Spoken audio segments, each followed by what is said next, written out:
Kia ora and welcome to Tarmac. I'm Harry. I'm Matthew, and today we have the return of a friendly face. But we are not talking about this one here. We're talking about the Jimny, which brings this lovely design now to a more usable 5-door form factor. Come on, let's have a look at this.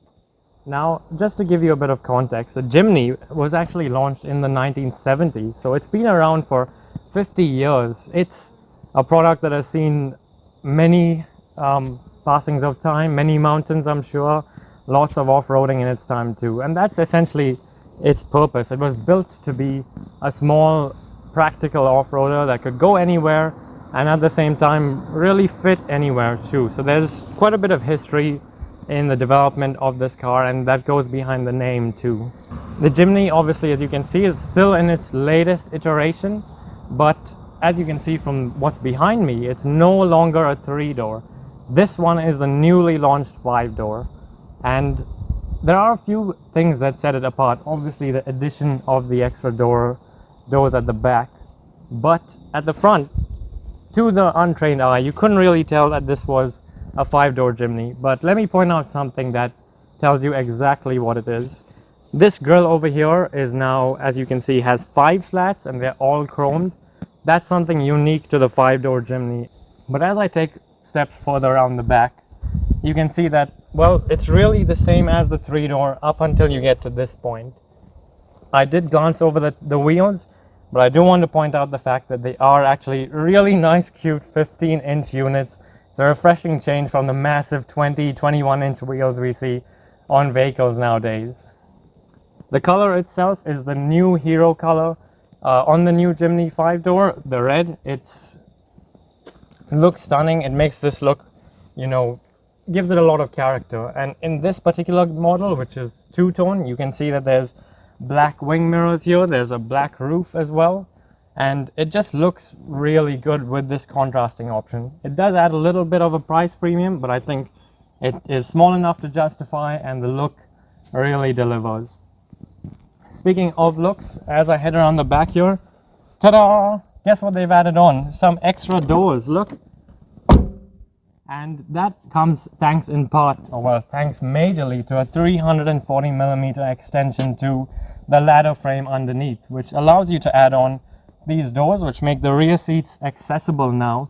And if you want to look at exactly where the length extension has been, it's, well, over here. This sort of distance is roughly about the same as the tip of my fingers to my elbow.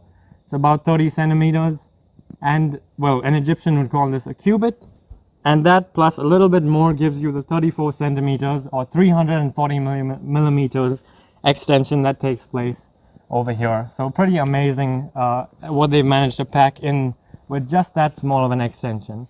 Now, I've been talking a lot about that extension of 340 millimeters that they've added onto the ladder frame, but really where that comes to fruition is in the boot space. Now, if you've watched our 3-door Jimny review, you'll know that the boot was just sort of deep enough to get, well, a single boot in. It wasn't really, there wasn't much depth to it at all. And to put it into perspective, it had 85 liters of trunk space, which is not much at all, well, for any car. But now, adding that extension onto it has meant that that 85 liters has gone to a whopping 211 liters.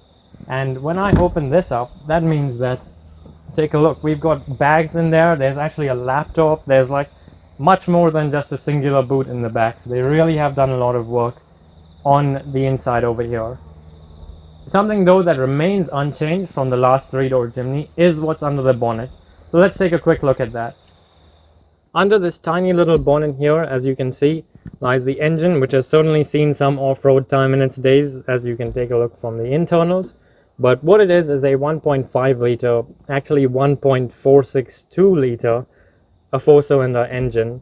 And what that produces is 75 kilowatts, 130 newton meters, and you can either have it delivered to the All Grip Pro all-wheel drive system by a 4-speed automatic or a 5-speed manual, which is what we've got in this car. And the big change obviously is the way that center console looks with a manual gearbox installed. Anyway, the inside is the expertise of Harry, so I will let him take over from now. So inside of the Jimny, pretty much the same theme that we've seen outside with not a lot being changed in a few parts is the same that we see in here. If you were to look at the dashboard, you of course would not be able to tell that this is the new 5-door model.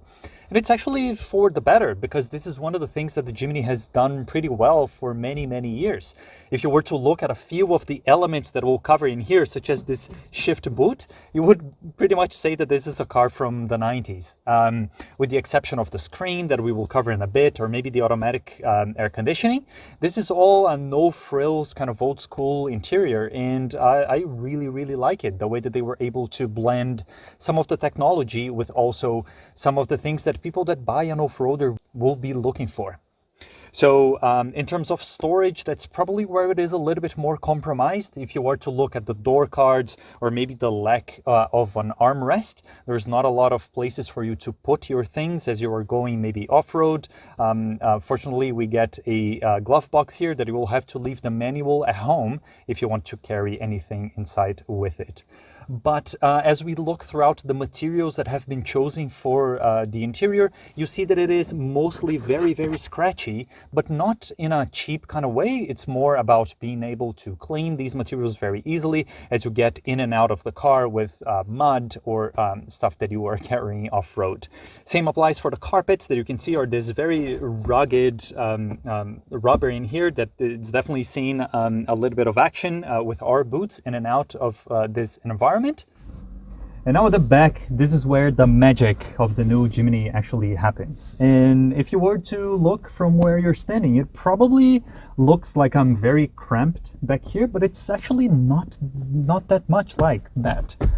Matthew did push the front seats a little bit forward for what would be sort of his seating position. And you can see here there's actually quite a bit of knee room, heaps of foot room, and headroom for me. Granted, it is a little bit on the narrow side. I don't think that we would be able to fit people that are a little bit wider than myself. But granted, this is a 4-seat car anyway, so the two people that you are able to now actually fit back here will have a somewhat pleasant experience as they are down off-road with you. So of course it's not supposed to be a super luxurious experience back here, and I think that it really does add what people were looking for with a 5-door car. You can see that most of the space that the Jimny got is split between this space back here and also a little bit more on the boot, and you can actually move the seats into two different positions to sort of get a little bit less boot for a little bit more passenger space. And I think that it does really make a difference. Having it in this different setting in here does grant a little bit more comfort. But as I said, Matt did move the seats a little bit forward because that's actually what he's going to cover up next with the tech in the front part of the Jimny. Now, what's changed over here is actually this infotainment screen. Now, it's a 9-inch unit and taken from the Suzuki S-Cross. As you can see here, it's in its home sort of layout. You have got your audio input there, your audio music input, and then your various other settings like the date and time and your fuel economy, which can be expanded like so to give you a more instantaneous look, as well as averages too. If I head back to the home screen like so, you can see that you have Bluetooth connectivity, you have wireless Apple CarPlay and wired Android Auto, which is cool. And then you have plenty of settings as well to do with the system, as well as the audio, your phone too, and a couple with the car, but mostly to do with the sound of alerts and whether you want those on and off. There's not too much customization available on this screen. But again, the Jimny isn't really about the technology aspect. It's more so about the way this car drives and the unique appeal that it has. And I think the only way to do that, to test that out, is to go for a drive. So let's do that.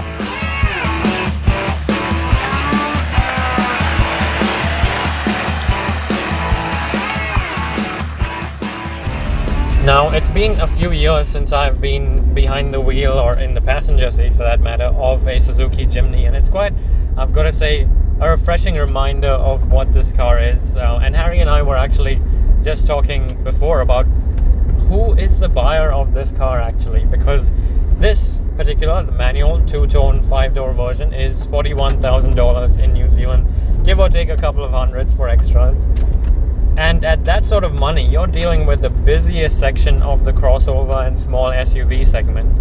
And frankly, if you wanted, say, technology or practicality, or your car to be sort of very urban friendly, you'd go for one of the many other options available. But in this segment, there's nothing quite like the Jimny, I don't think, in terms of the character and the styling and all of that is so unique and lovable. And on the other hand, nothing with this sort of off-road capability. Yeah, I think that this is what really defines what the Jimny represents for the market. Yes, there are many cars that have all the competency off-road that the Jimny does have, especially as we are a little bit more off-roady gravel roads as we are right now. But I think that if you are to consider the character that it brings, the design that, well, we should actually get to talk a little bit about that, because I don't think I've had a car attract as much attention from the fairer sex as this one here. Forget about the M2 or when I showed up with the super fancy SUVs. People were crazy about this one here. So then that's exactly what you're paying for at the end of the day. All of this capability off-road plus this winning design, of course, means that they have to make a few compromises on a few different areas that we were discussing before starting recording. There's a Tarmac Life top tip for you. If you're a single guy or a single lady looking to attract a lady, the Jimny could very well be the answer to your relationship issues. But speaking of issues, you might wonder, adding stuff like extra doors, for example, or adding length to the body, extra metal, all of that, what are the downsides of doing such an exercise? Well, not too much actually, because the Jimny, the 5-door version, only gains an extra 190 kilos of weight over the 3-door version. So it's not actually a huge amount for the benefits that you get in terms of that 340 meters or millimeters of extra length, the doors which make access to the rear seats easier, and at the same time that extra length is achieved with very little compromise to both the approach and departure angles, which are something like 36 and 47 degrees respectively. So it's still, can still go anywhere. Which is, of course, a big thing for the purpose, again, that this car is supposed to have within the market, right? And yeah, it's amazing to see that it still retains much of that cuteness and quirky design. It still maintains much of the capability off-road in here, and all the jittery that a leather frame car will bring, as you could probably see just now. But it's still extremely competent. I mean, it does have the, we never got to talk too much about the fact that it does have proper off-road capability with the high and low four-wheel drive system. That's correct. You have a proper, so firstly, apart from the big manual gear shifter, you have a low-range gearbox there with 2 and 4 high range and 4 low range. You've got hill descent control as well. So it's not just a cute car for looking at or for customization or for adding an unusable roof tent too. It's actually a functional machine, and if you live somewhere where you do need 4-wheel drive capability, and I mean proper 4-wheel drive capability, this is really the answer to your very unique issue. At the same time though, we have to talk about, yes, we're praising the Jimny a lot in terms of its looks, in terms of its practicalities, all of that, but there are some downsides, and I think arguably the biggest point has to be that engine. Yes, that's right.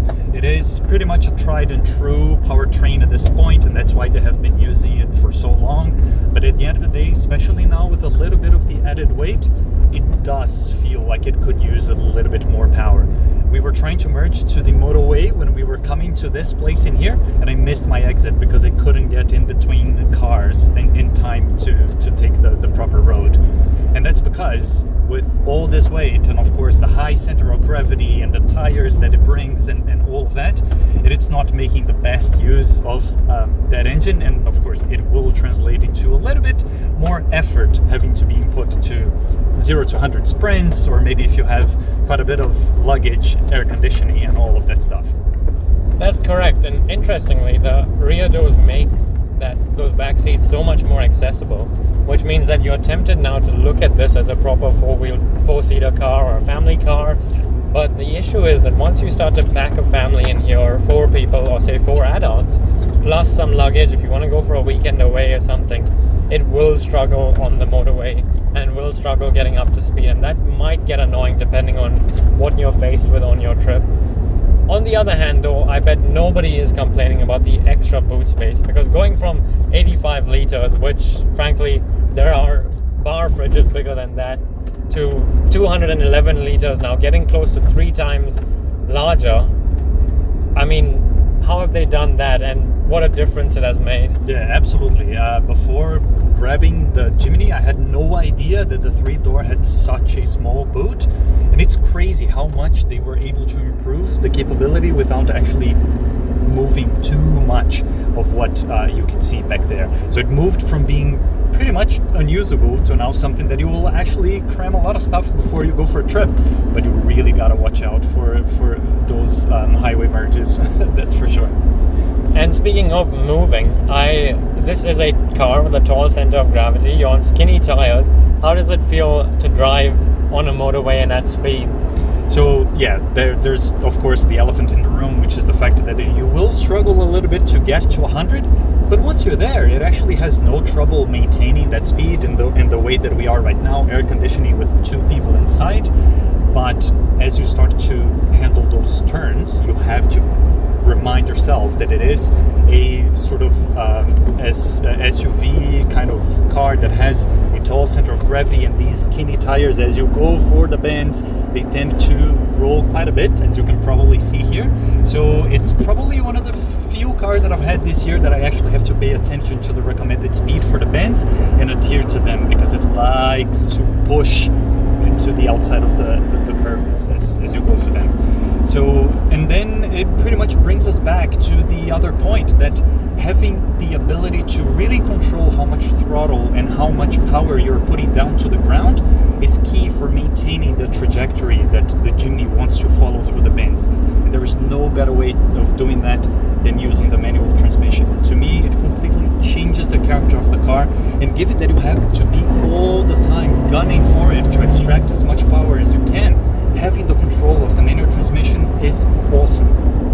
And the interesting thing is, you speak about control, it's a car that actually really rewards the downshifting and stuff. It does like to rev, and it's not against being pushed, but at the same time you'd wonder what that does for fuel economy.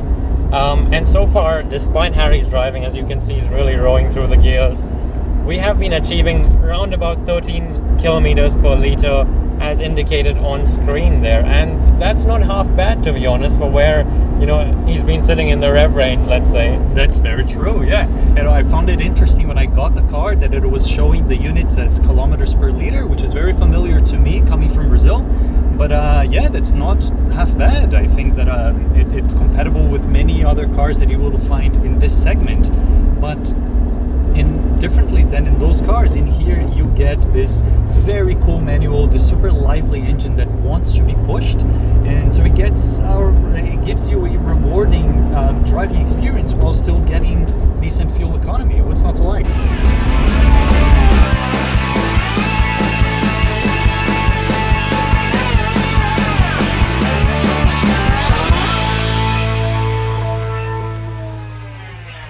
So there you have it, the Suzuki Jimny 5-door.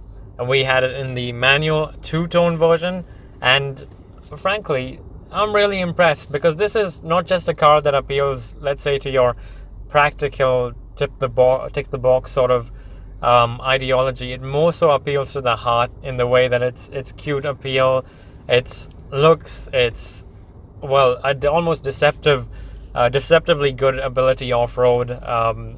It's a memorable car for sure. Yeah, I absolutely agree. I was telling Matt that I was trying my best not to be too biased with the Jimny, because I must say it was one that I was looking forward a lot.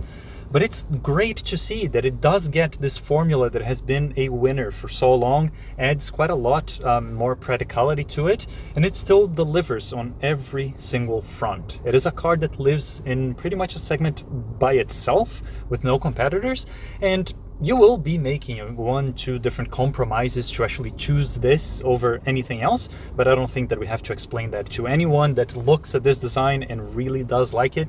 Yeah, it's a winner.